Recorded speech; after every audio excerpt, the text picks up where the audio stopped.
Éxito total e absoluto na 31ª edición da Festa da Ameixa, unha cita que se celebrou na pasada fin de semana na parroquia de Campelo, no concello de Pollo, e pola que pasaron máis de 15.000 persoas, 4.000 máis que no pasado ano. Eu creo que todas as actividades hubo unha gran confluencia de xente. Eu creo que decir algo da Festa da Ameixa desta 31ª edición é decir de un éxito total e absoluto.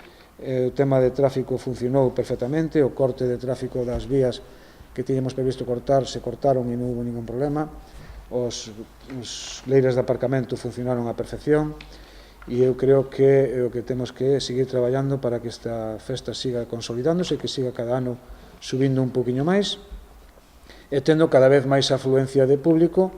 O prato estrela desta cita gastronómica segue sendo, tal e como nos informou nesta xornada o concelleiro de Turismo, a ameixa a mariñeira. Logramos superar as racións moi elevadas estadísticamente.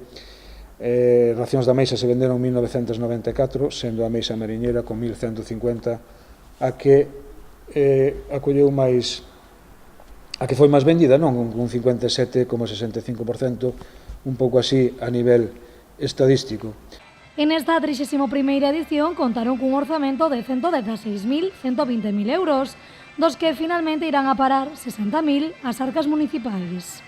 E van a ser uns gastos entre 116 e 120.000 euros, porque nos quedan aí algunhas cousiñas ainda por recibir, no tema de algunha mercadería que nos queda por recibir, e os cálculos que temos se poden variar nesas cantidades. Decir que isto hai que restar o recaudado na Festa da Ameixa, que foron 20.190 euros, e tamén as diferentes cantidades que conseguimos de outras administracións e demais, que foron alrededor de 35.000. En total, eu creo que as arcas do Concello van a sufrir un gasto de 61.000 euros.